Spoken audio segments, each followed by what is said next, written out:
ለማርታ ጓደኛው የገጠመው ችግር እንዳለ ነግሯት ከቤት ለመውጣት ወደ በሩ ሲያመራ ልጠብቅህ ወይስ ብቻዬን ሻወር ልውሰድ አለችው። ጸጸት እውነተኛ ታሪክ ክፍል 4 በ90ዎቹ በአሜሪካን ሀገር የተከሰተ እውነተኛ የህይወት ታሪክ። ጸሐፊ ግርማ ዘገየ። ታሪኩን የማቀርብላችሁ የተለይም ሰለሞን ነኝ።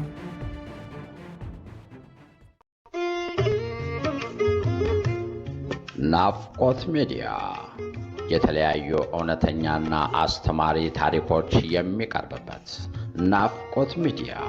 አይተው ሲጨርሱ ለሌላው እንዲደርስ ሰብስክራይብ፣ ላይክ፣ ሼር ማድረግዎን አይዘንጉ። ናፍቆት ሚዲያ።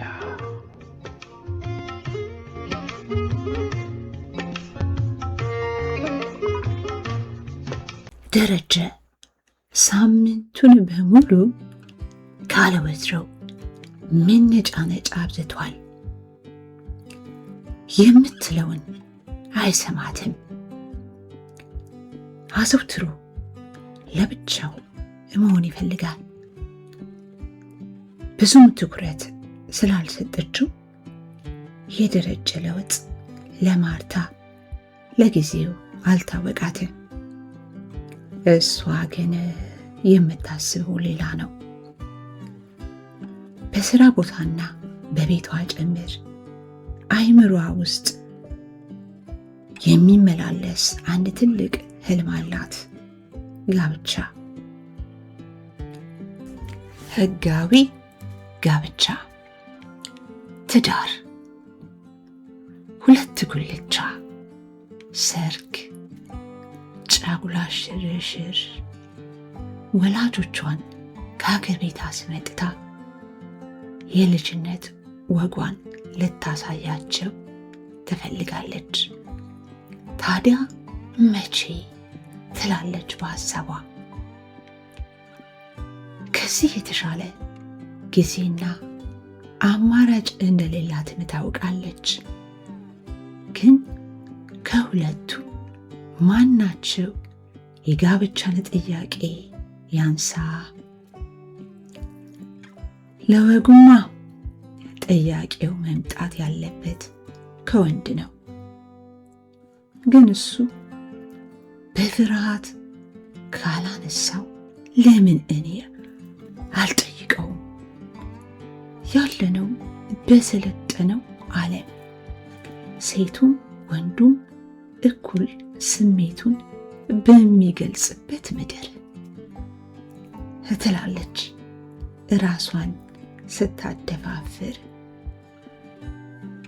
አንድ ቀን ሌሊት ወደ መነጊያው ላይ ከእንቅልፉ ቀሰቀሰችውና ዋናውን ርዕስ ሳታነሳ የባጥ የቋጡን ማውራት ጀመረች። ለወትሮ ጠዋት ስራ ከመሄዳቸው በፊት ማለድ ብለው በመነሳት ወሬና ልፊያ ስለሚያበዙ ነገሩ እንግዳ አልሆነበትም። ፊቱን ወደ እሷ አዙሮ ጀርባዋን መዳሰስ ሲጀምር እጇን አንገቱ ላይ ጠምጥማ በለሆሳስ ደረጀዬ አለችው። ምን ነው ግን ለምን ብላ ሳትጨርስ ቁም ነገሩን አንጠልጥላ ተወችው። ምን ልትጠይቅኝ ፈልገሽ ነበር አላት እየሰጋ እንዳታነሳበት የሚፈልገውን ርዕስ እየፈራ። ግን ለምን ስለ ጋብቻ አንድ ቀን እንኳን አውርተህ አታውቅም? እኔ እንጃ። እንዴት እኔ እንጃ? በአንተ በኩል ሐሳቡ የለህም አለችው ማርታ አፋፉን እያየች።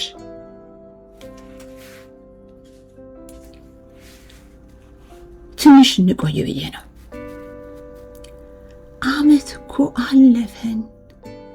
ሌላው ቢቀር ቀለበት እንኳን ብናስር ምን አለ? የት ይሄድብኛል ብለሽ ነው? እኛ እንደው ይኸው እስካሁን አብረን አለን። ቢሆንም በወረቀትና በፊርማ ታምኛለሽ? ባላምነን ሁሌም ነገር በተገቢው እድሜና ጊዜ ሲሆን ደስ ይላል እኮ። እኛን ደስ ካለን ሌላው የራስ ጉዳይ። እስቲ ደሬ አስብበት። እንግዲህ የቀደመ ረጋ ብሎ ይጠይቅ። ልትመልስለት የፈለገችው መሳት ትጀምር። የበሩ ደወል ደጋግሞ አቃጨለ። ደረጀ ከአልጋው ተፈናጥሮ ተነሳና በሩን ሲከፍት ጓደኛው ጥላሁን በመኝታው ቢጃማ በር ላይ ቆሟል። ደረጀ ከሀገር ቤት ስልክ እንደሚፈልገው ቀስ ብሎ ሹክ ካለ በኋላ ወደ ክፍሉ ተመለሰ።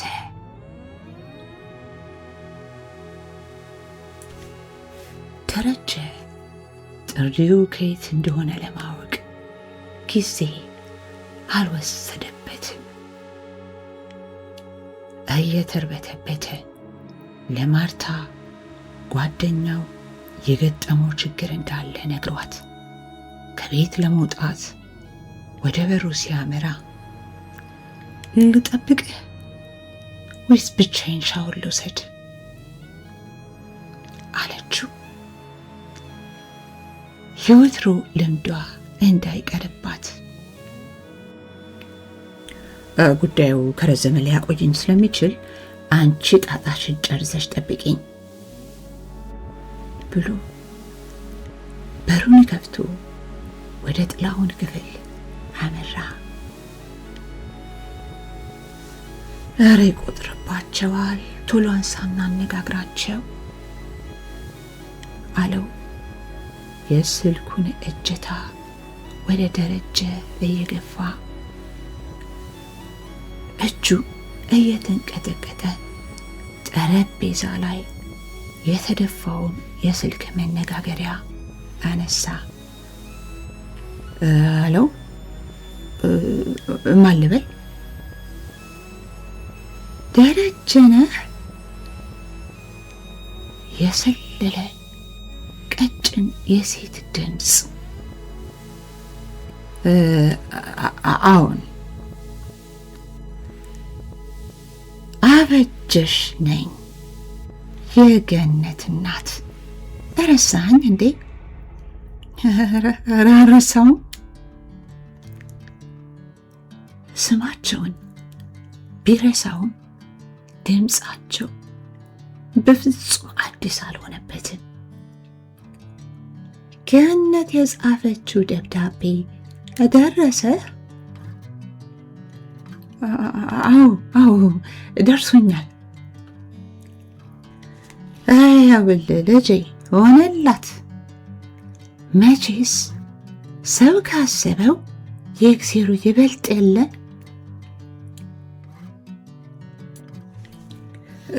ግን እንዴት ሆነላት? በማረጋገጥ አይነት ሄደቻ። በቃ ትናንት ሸኘናት። እንዴ የት ሄደች? ሎንዶን ገብታለች። ዛሬ ማምሻውን አንተ ጋር እንደምትደርስ ደውላ ነግራኛለች። ለዚህ ነው የደወልኩልህ አሉት።